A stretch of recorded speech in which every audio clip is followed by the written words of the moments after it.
Հասկանալի է, որ մարդու իրավունքների չափազանց շատ չլուծված խնդիրներ կան, բայց մենք կարևորել ենք հենց անհայտ կորածների խնդիրը եւ այս մոտեցումը կարծում եմ արդարացված է, բարոյական է, մարդկային է, իրավական է։ Անհայտ կորածների խնդիրը բազմաշերտ է։ Մենք իհարկե ունենք նաև գերիների չլուծված խնդիր, սակայն եթե համեմատելու լինենք, գոնե գերիների պարագայում մենք գիտենք նրանց գտնվելու վայրը։ Կա որոշակի աշխատանք, որի կատարումը կարող է հանգեցնել այս խմբի ազատ արձակման, իսկ անհայտ կորածների պարագայում մենք նրանց չենք կարող վերադարձնել, քանի դեռ չենք պարզել նրանց ճակատագիրը։ Եվ առանց արդյունավետ քննության, որոնողական գործողությունների համագործակցության մենք պարզապես չունենք տեղեկատվություն նրանց գտնվելու վայրի, վիճակի, ողջ կամ մահացած լինելու հանգամանքների վերաբերյալ, որը ստեղծում է անորոշություն։ Եվ անհայտ կորածների խնդիրը նաև միջազգային արձագանքի արժանի հարց է, որը այս անորոշությանը տվել է իրավական որակում։ Անհայտ կորած անձանց ընտանիքները երբ տևական ժամանակ հայտնվում են անորոշության մեջ, անզորության մեջ եւ պետական գործելակերպը չի հանգեցնում տեղաշարժերի, նրանք կրում են տառապանքներ, որը հաղթահարում է այնպիսի շեմ, ինչը կարող է որակվել որպես հոգեբանական խոշտանգում։ Այսինքն մենք գործ ունենք մի խմբի հետ, որը շարունակակար խոշտանգման զոհ է դառնում, մինչդեռ խոշտանգումը արգելված է եւ այն բացարձակ արգելք է։ Մենք խոսում ենք ֆիզիկական խոշտանգումների դեմ պայքարի մասին, սակայն կարծես թե անտեսում ենք հոգեբանական խոշտանգման զոհերի խնդիրը։ Եվ այս անորոշության պայմաններում ընտանիքները նաև չեն կարողանում իրացնել շատ փոխկապակցված իրավունքներ, օրինակ մարդկային արժանապատվությունն է ոտնահարվում, ընտանեկան անձնական կյանքը պարզապես բացառված է եւ շատ այլ մարդկային իրավունքների իրացումը անհնարին է դառնում, օրինակ հուղարկավորության հետ կապված կամ օրինակ կրոնական համոզմունքներին համահունչ մահացածի պարագայում աճյունը հողին հանձնելու, ինչը կրկին շարունակական ցավ եւ տառապանք է պատճառում։ Հարցը ունի երկու հարթություն՝ միջպետական եւ ներքին, ներպետական։ Միջպետական խնդիրը հիմնականում առնչվում է Ադրբեջանին, ցավոք սրտի անհայտ կորած անձանց վերջին հայտնի գտնվելու վայրերը այս պահին գտնվում են ադրբեջանական վերահսկողության ներքո եւ էապես սահմանափակված է Հայաստանի Հանրապետության քննչական կամ այլ մարմինների հնարավորությունը ինքնուրույնաբար իրականացնել քննությանը միտված գործողություններ։ Իհարկե քննությունը դեռևս հնարավոր է, սակայն այն հատվածական է, քանի որ ապացուցողական մի զգալի մաս գտնվում է Ադրբեջանի բացառիկ իրազեկվածության, տիրապետության ներքո եւ առանց համագործակցելու պատրաստակամության քննությունը չի կարող բացահայտել ճշմարտությունը։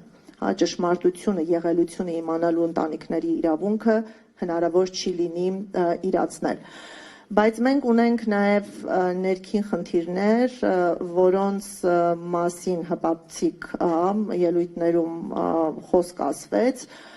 հատկապես կարևոր է անհայտ անձանց կարգավիճակի հստակեցումը։ Հետաքրքրական է, որ որքան էլ Հայաստանի Հանրապետությունը տևական ժամանակ գտնվել է սառած կամ ակտիվ հակամարտությունների փուլում, Հայաստանում բացակայում է անհայտ կորած անձանց իրավական կարգավիճակը ամրագրող օրենք։ Փորձեր եղել են դեռևս 2000-ական թվականներին, ընդ որում այստեղ կան նաև մոդելային օրենքներ, այսինքն օրենսդրության ստեղծումը կամ կատարելագործումը բարդ խրթին հարցադրում չէ, քանի որ մշակվել են նաև լավագույն մոդելային օրենքները։ 2007 թվականին նման նախաձեռնություն եղավ, որը ցավոք դրական արդյունք չտվեց եւ 44 օրյա պատերազմից հետո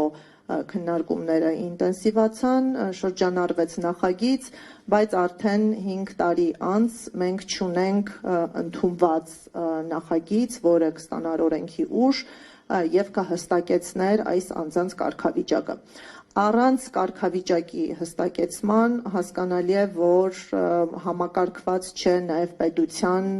քաղաքականությունը սոցիալական ոլորտում, հոգեբանական աջակցության եւ ինչու ոչ նաև քննության։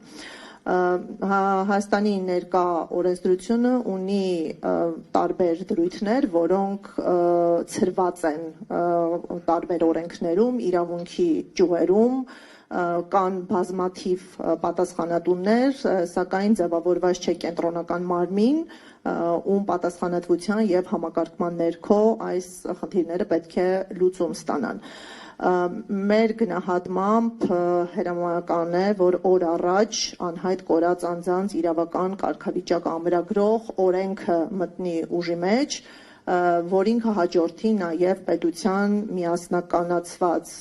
եւ որոշակիացված քաղաքականությունը նրանց հոգեբանական, սոցիալական, իրավական աջակցություն ցուցաբերելու գործում։ Այստեղ մենք կարևորում ենք նաև հանրային աջակցությունը, որպեսզի վերջնականորեն ձևավորվի այն քաղաքական կամքը, ինչը կհանգեցնի կարճ ժամանակահատվածում այս օրենքի ընդունման։ Հիմա օրենքի բացակայությունը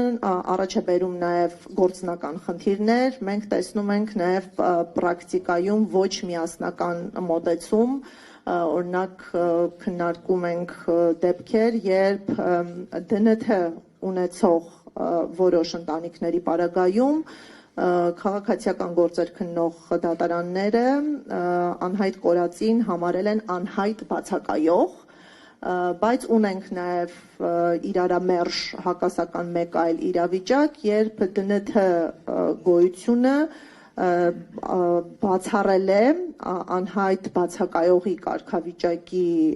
շնորհումը եւ առանց այս կարգավիճակի ընտանիքը նաև զրկված է այլ արտոնություններից օգտվելու հնարավորությունից։ Առանձին չեմ ուզում քննարկման առարկա դարձնեմ, թե որ դատարաններ իրավացի կամ ինչ ստանդարտ պետք է կիրառվեր, բայց կարող ենք արձանագրել, որ մենք նույն հարցի վերաբերյալ ունենք տարբերակված մոտեցումներ, այսինքն իրավակիրառական պրակտիկայում քաղաքականությունը ընտրողական է, միասնական չէ, եւ սա էական խոչընդոտներ է առաջացնում նաև մարդու իրավունքների պաշտպանության հարցում։ Եվ անդրադառնամ նաև միջպետական բնույթի խնդրին, այստեղ մենք խիստ կարևորում ենք միջազգային ներգրավվածությունը, այդ նպատակով գործարկվել են մի շարք մեխանիզմներ, Միավորված ազգերի կազմակերպության շրջանակում սրա վերաբերյալ ավելի մանրամասն կներկայացնի իմ գործընկերը, մենք առավել ինտենսիվ գործունեություն ենք իրականացնում մարդու իրավունքների եվրոպական դատարանում, նշեմ, որ անհետ կորածների խնդիրը շարունակական խախտում է եւ այն առնչվում է կյանքի իրավունքին, խոշտանգումներից զերծ մնալու, մասնավոր կյանքի անձեռնմխելիությանը, առանձին դեպքերում նաեւ խտրականության արգելքին, ուստի այս իրավունքների համադրմամբ մենք ներկայացնում ենք գանգատներ անհետ կորածի յուրաքանչյուր դեպքի առնչությամբ, գործերը գտնվում են քննության փուլում եւ նաեւ հստակեցնեմ, որ բազմաթիվ գործեր մենք վարում ենք հենց ընտանիքների լիազորագրերի հիման վրա եւ անկախ նրանից, թե ինչպիսի ընթացք կունենան հայ-ադրբեջանական հարաբերությունները, արդյոք խաղաղության համաձայնագրի ստորագրումը կհանգեցնի միջպետական գանգատների հրաժարմանը, թե ոչ, այս գործընթացները ազդեցություն չեն կարող թողնել անհատական գանգատների ընթացքի վրա, մենք հանձնառել ենք այս անհատական իրավունքների պաշտպանությունը եւ ակնկալում ենք, որ հնարավորինս կարճ ժամկետներում կունենանք միջազգային մարդու իրավունքների ատյանների իրավական դիրքորոշումները, սրանք կարևոր են, քանի որ նաեւ ծառայելու են ուղենիշներ հետագա հարաբերություններում եւ ինչու ոչ դատական ակտեր, հա, Եվրոպական դատարանի վճիռներ ունենալու պարագայում խնդիրը քննարկման առարկա է դառնալու Եվրոպայի խորհրդի նախարարների կոմիտեում, քաղաքական մարմնում եւ ակնկալիք ունենք, որ միջազգային նաեւ ներգրավվածությամբ, ճնշմամբ հնարավոր է լինելու քայլերի ձեռնարկում նաեւ Ադրբեջանի իշխանությունների կողմից։